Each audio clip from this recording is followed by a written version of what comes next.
Selamat malam, salam sejahtera. Terima kasih karena bersama dengan saya di Nazlin Unity Channel. Mulanya Anwar Ibrahim dimalukan dengan biadab sekali.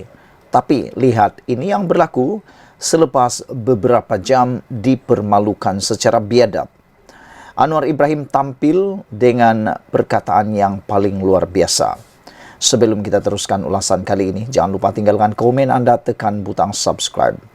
Jarang-jarang sekali kita mendengar Datuk Seri Anwar Ibrahim, Perdana Menteri Malaysia, marah dan tak boleh tahan lagi.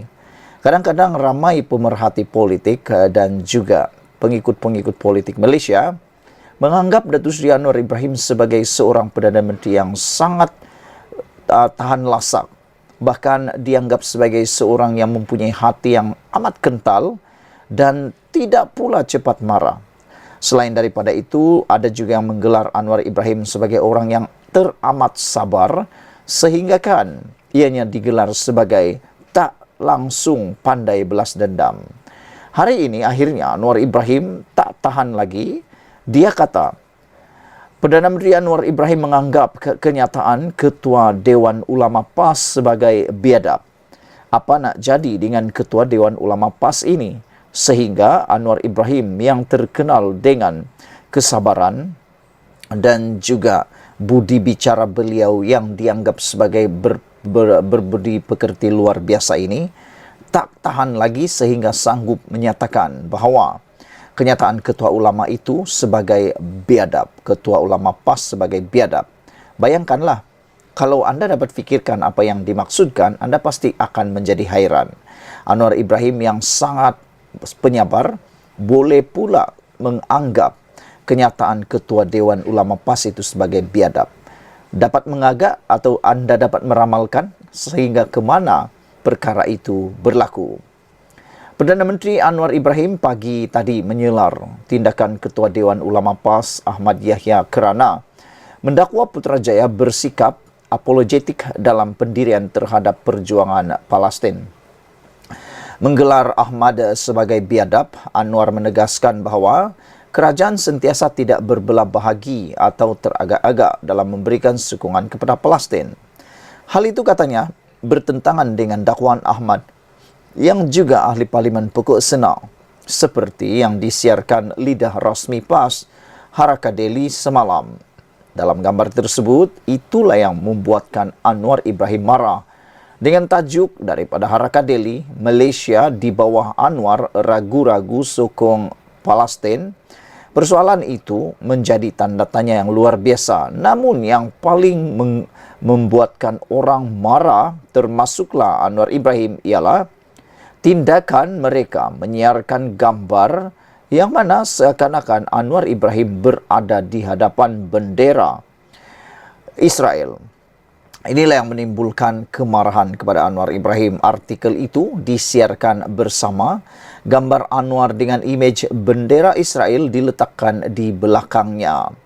Bagaimanapun, semakan Malaysia kini mendapati gambar itu telah ditukar. Kini hanya bendera Israel dan Palestin dipaparkan tanpa wajah Anwar dan Ahmad. Seluruh dunia tahu Malaysia bersatu menyokong perjuangan Palestin.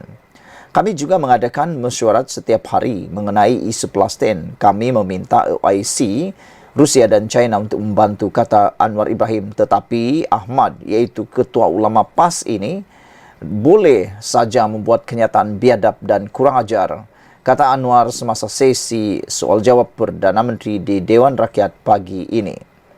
Ahli Parlimen Tambun itu juga menegaskan dia tidak akan teragak-agak untuk mengambil tindakan tegas terhadap sesiapa sahaja yang mengulangi tuduhan sedemikian.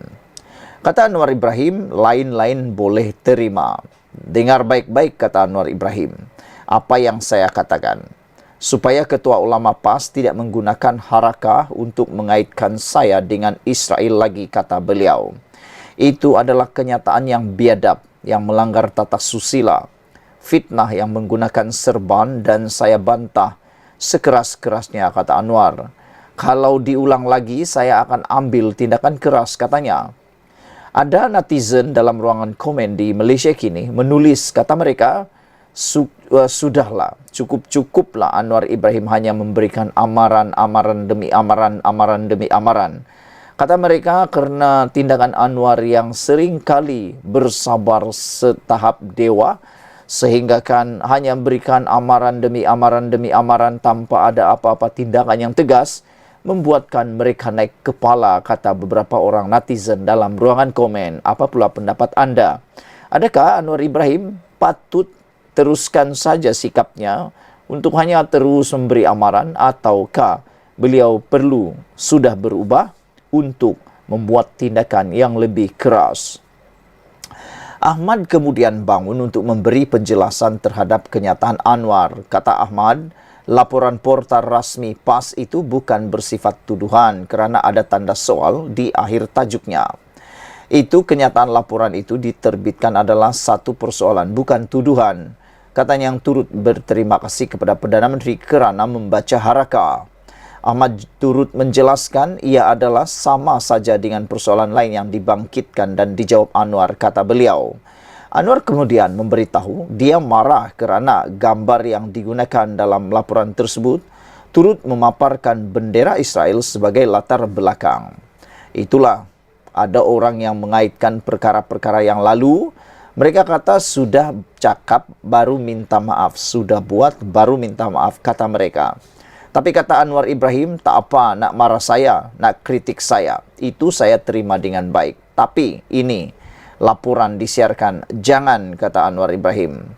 Dalam artikel berkenan, Ahmad mendakwa kerajaan bersikap apologetik dalam isu Palestin selepas diasak oleh pihak tertentu dan parti dalam kerajaan. Pemimpin PAS itu juga mendakwa kerajaan mula mengubah nadanya dalam isu Palestin untuk mengikut naratif yang ditetapkan oleh Israel serta Barat. PAS tak dapat terima hakikat, kata pegawai Anwar. Sementara itu, setiausaha politik Anwar, Muhammad Kamil Abdul Munin berkata, PAS tidak dapat menerima hakikatnya Anwar semakin ke hadapan dalam menangani konflik Palestin. Isu Palestin yang sepatutnya didukung bersama terus-menerus digunakan sebagai alat politik untuk mencipta persepsi negatif, kata beliau. Semakin kuat Perdana Menteri ke-10 bersuara dan bertindak, semakin kuat beliau ditekan kerana sukar bagi mereka menerima bahawa barangkali apa yang sedang diusahakan dalam isu ini gagal dilaksanakan oleh mantan Duta Khas Timur Tengah, langsung tenggelam, kata beliau. Paksinya adalah kebencian. Mana mungkin seorang kafir menurut kacamata politik, sebahagian mereka dilihat ke hadapan dalam hal ini, katanya menerusi ciapan di X. Walaupun tidak menyebut nama, difahamkan Kamil merujuk Presiden PAS Abdul Hadi Awang sebagai mantan Duta Khas ke Timur Tengah. Hadi dilantik sebagai Duta Khas bertaraf Menteri ke Timur Tengah pada 2 April 2020 oleh bekas Perdana Menteri Muhyiddin Yassin.